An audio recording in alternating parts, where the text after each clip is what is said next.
Hey everyone, welcome back to the channel.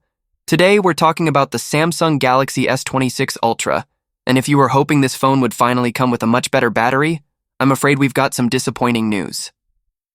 Yes, it looks like Samsung is sticking to the same battery size once again. The Galaxy S26 Ultra is expected to come with a 5000 mAh battery, just like last year's model, and the year before that too. While the company keeps improving the cameras, display, and AI features, the battery seems to be left behind. Let's talk about what we know so far. A reliable source known for Samsung leaks has shared that the Galaxy S26 Ultra won't be getting a major battery upgrade this year. The battery capacity will stay at 5000 mAh. Even if Samsung decides to increase it, it might only go up to 5400 mAh, which honestly isn't much of a difference. It feels like Samsung is playing it too safe when it comes to batteries. And many people think this goes back to the Galaxy Note 7 disaster years ago. If you remember, the Note 7 had serious battery problems, with some units even catching fire. Samsung had to recall the phone from around the world. Since then, the company has been extra careful about making battery changes, maybe a little too careful. While Samsung stays cautious, other phone makers, especially Chinese brands like Xiaomi, Vivo, and Oppo, are moving ahead fast. These companies are already offering phones with 6000 mAh or even 7000 mAh batteries, using new battery technologies that allow for bigger capacities without making the phone bulky. Another area where Samsung seems to be falling behind is charging speed. According to the same leak, the Galaxy S26 Ultra will probably stick with 45W wired fast charging. That's the same speed as last year, and let's be honest, in 2025 that's not very impressive anymore. Chinese phones these days offer 100W or even 120W fast charging, and many of them can fully charge in less than 30 minutes. So it makes you wonder, why isn't Samsung doing more here? One reason might be the US smartphone market. Brands like Xiaomi and Vivo aren't very popular in the United States, so Samsung doesn't feel as much pressure to compete. It's not just Samsung either. Apple and Google are also focusing more on software improvements than battery size upgrades.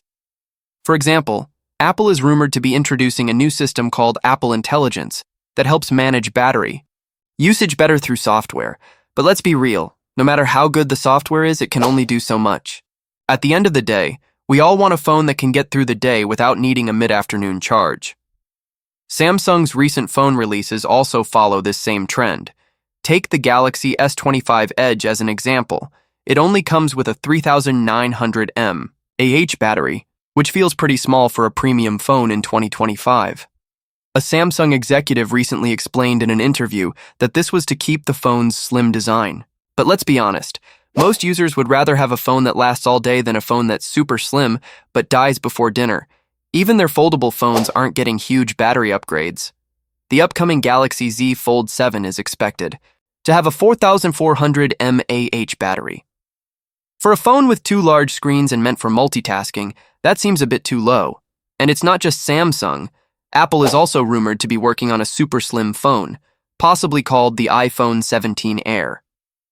But making phones thinner usually means cutting down on battery size too. So while these phones might look nice and feel light in your hand, they might not last long if you're gaming, watching videos, or making video calls. So, what does all this mean for Galaxy fans? Well, if you were hoping the Galaxy S26 Ultra would finally break out of the 5000 mAh battery zone, you might be disappointed. The phone will still be powerful with a great display, impressive cameras, and the latest AI tools, but the battery size and charging speed likely won't see big changes. In a time when people want longer battery life and faster charging, this could be a missed opportunity for Samsung. Of course, we'll have to wait for the official announcement to be completely sure, but if the leaks are accurate, we probably shouldn't expect any big surprises when it comes to the battery. So, what do you think? Is a 5000 mAh battery still good enough in 2025? Or should Samsung finally give us that big battery upgrade we've all been waiting for? Drop your thoughts in the comments below. And if you enjoyed this video, don't forget to like, share, and subscribe for more updates on the Galaxy S26 Ultra and other upcoming smartphones. Thanks for watching, and we'll see you in the next one.